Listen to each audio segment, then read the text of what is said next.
Hey guys, so this is our first video in a while. We're here to talk about the Ravens Week 15 Saints versus Ravens. I'm Bill Oleski, and this is my partner Chuck Davis, and this is 55 Pod Talk Television.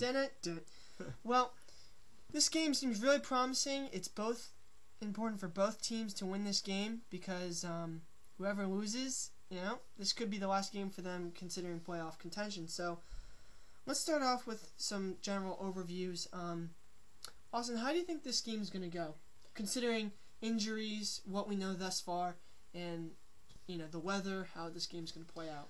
Yeah, well, past few years the Saints haven't been great in coming up to cold games, to playing cold weather games. I think the record's 2-4 over the past 4 years. I think since '06 when the temperature's under 40 degrees. So Saints could have some trouble. They're a dome team, but I see this as being a big challenge for Baltimore. Obviously, this is a key weekend. You have the Steelers up in Pittsburgh. They'll be facing off against the Jets, possibly without Troy Polamalu, but still, that's a game that I expect them to win. And I think this is a game, if we want to stay within, as in trying to get to the division title, we're going to have to win this football game. And, it's going to be a tough one. Drew Brees in that offense, and we've had some troubles in last week against Houston. There's the same thing that's been going on as a recurring theme. So it's going to be a tough game, and it's going to be a big challenge. Yeah, we can really play the game of who to blame, why the Ravens aren't producing like they were last year, especially in the running game, or why the defense is letting up so much. We can pick out people, but in the end, it's a team game, and it just means that not everyone's stepping up. In the past, next guy in line has always been able to step up for the Ravens. This year it just hasn't been that, we haven't been that fortunate. But I do think the Ravens are moving in a good direction. Houston was a good test. The defense, I've never seen them that tired before. I really never have. But they won the game. The W was important. Sometimes an ugly W is still a W. So that's a positive in that respect. But I guess a little more critically, talking about another explosive offense, the Saints offense against this Ravens defense. We know the Saints can run the ball. We know that Drew Brees has some explosive receivers. Marquise Colston, has Shockey and a couple others. I just don't know. Josh Wilson at corner for the Ravens is doing okay.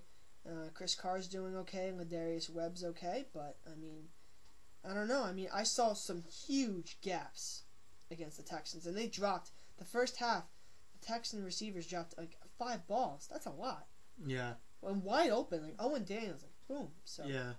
Yeah, it's been a problem. We've been inconsistent all year defensively. And, but I would say the mainstay at corner and kind of a guy you haven't heard too much about has been Chris Carr. He's been just, really, really good. He's been able to blanket receivers. I wouldn't say he's a total shutdown corner, but this is a guy that's really transcended his game.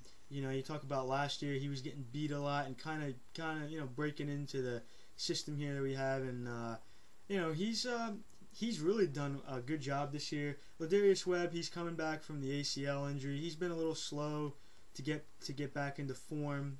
His speed's starting to come around, as you can see on the punt returns. Josh Wilson, another guy, he's been beat deep, but again, big play last week, and he also had a big play, another interception against Pittsburgh. So he's growing. He's a hometown guy. He likes where he's at, but you look at those 3 corners, and Fabian Washington's been deactivated now for a few games, and it looks like they're going to move on and do a different direction. Fabian just having some problems tackling and inconsistent again. Being able to cover the receivers throughout the game. So these 3 guys have been playing well. I think that the guys that have to be better in the secondary is the safeties. Ed Reed, he's been great. He's got 4 picks this year, but he's been very inconsistent. I think you saw that on a couple of Johnson ball. Yeah. That's Ed Reed. 2 years ago, that's a pick. That was like a lob, honestly.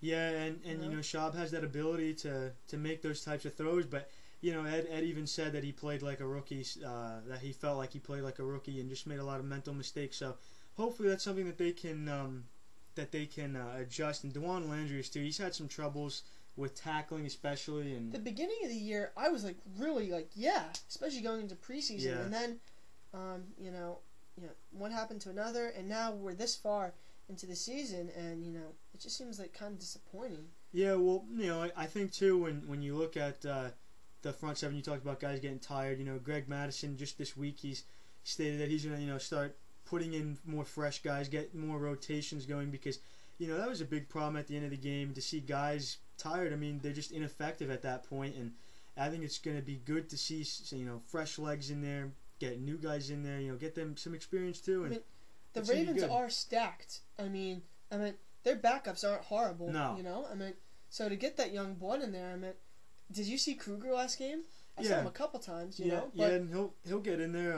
The front seven this year, hasn't been what we're used to seeing in Baltimore. I think we've, in the 3-4 scheme that we play, which is the base defense, we'll also switch to a 4-3 at times, but we're mainly playing a 3-4 scheme, and I just think Kelly Gregg is a nose tackle. He's getting older now. I think it's starting to show. He's making tackles, but it's 4 or 5 yards downfield. We haven't been as dominant there. Corey Redding has been inconsistent, even though he's gotten a couple sacks as of late. He's got 3 on the year, but he's been kind of inconsistent, especially against the run. I think that's got to be one of the main priorities, getting a 3-4 D end in the upcoming draft this year through free agency.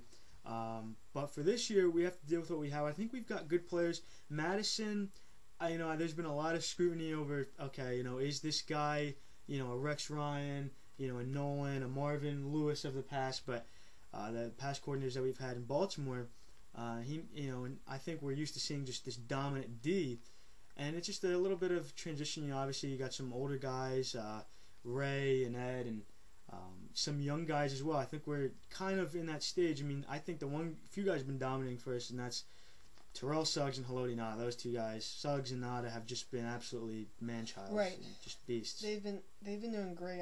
I mean, they've just been doing awesome. We see time and time again. In that last play of the game where the Josh Wilson pick, if it's not for Nada's penetration, it doesn't happen. That if that doesn't happen, they could have drove down. Honestly. Yeah, they could have. So I'll be excited to see this week, but I'd like to end up this game. So we know that the Ravens offense is going to have to score probably 20, 21, 28 to win, I think. Yeah, I mean... Don't say never, but I think they're going to have to score. So I wanted to see come up with 3 goals for the Ravens that, they keys really need. win. Yeah, keys. I think the first one is, it's been lacking here. They need to establish their run. Again, if they're giving, Ray Rice 25-plus carries and he's not getting over 100, something's wrong. But, yeah, and the Ravens, too, one of the last in the league in yards per carry. So, obviously, you can see a big difference. Ray Rice is a guy, he's averaged well over 4 yards per carry in his career. So. But the thing is, when I say run the ball, I don't say in these weird situations run the ball when they're stacking the box and you're going to get 3 and out. Even Derek Mason said that they need to just get third down conversions, keep their defense at rest and stay on the field.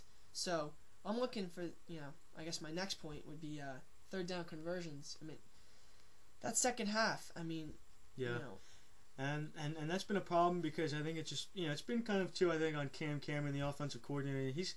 He's had some, questionable play calls here and there. I think he could do a better job. I think everyone offensively could do a better job. We're talking about 3 receivers that we have that have over 600 catches each. These guys should be producing a lot more than they are. And I think they took a step towards that in Houston. But again, in the second half, as we've seen all year, we had a big lead. They went conservative run, and but it was 1st and 10, then 2nd and 9, and then a 3rd and 7, and then you drop the pass, you got a punt. That's been the recipe for disaster. Yeah, and when you play conservative like that, an offense like Houston in their own building, they're gonna look to come back and score some points. And this upcoming game, the Saints, Drew Brees, he can score at any time. They've got an electrifying offense. Their defense is good. Oh yeah, they're just good all around team, good coaching. And they still could go. I'm not saying they'll go to the Super Bowl, but they're still a good core team. They didn't lose a lot of guys. No, they still have a lot of talented players. They're just a very well knit team. You look at them offensively. Drew Brees is obviously they had some troubles coming out of the gate this year. They lost to Arizona, and just struggled to really get a lot of those big time plays. And now I think with Reggie Bush coming back, and you have Chris Ivory, who's a big, powerful back now. Pierre Thomas, who's coming back too from injury. And they just have a lot of things going for them offensively. And I know we're at our own building. And I think it's supposed to snow too on Sunday down in Baltimore. And so it's a 1:00 game. Yeah, so that could help the chances. But you know what? I really think that besides the weather, I really do think that this is going to be a tough challenge for the Ravens defense. It's going to be a tight game. I think each week we've seen they play to the level of competition, so hopefully they step it up for this tough Saints team. And like I said, I think you got to get the ball to guys like Bolden early. Hushman's out, and Mason. I mean, Yeah, I want to see Hoosh get in. And I mean they've done better in recent weeks, but hopefully that progress continues. And there's a couple injuries too. I think Todd Heap's going to be out for this game. And that's a big thing. I mean, Todd Heap's been great. And the two rookies, Dixon and Pitt, they've been doing a good, solid job. But Heap definitely was having a very good year, so hopefully he's able to get back on track for the Cleveland game, Week 16. So, well, that's all for tonight. I'm Bill Oleski, and this is Chuck Davis, and this is 55 Pot Tot Television. And we'll be back conclusion of the Saints game sometime next week, so check us out then. But let's hope the Ravens luck for us Ravens fans, and be sure to tune in to the game 1:00 Sunday in Baltimore. It's going down.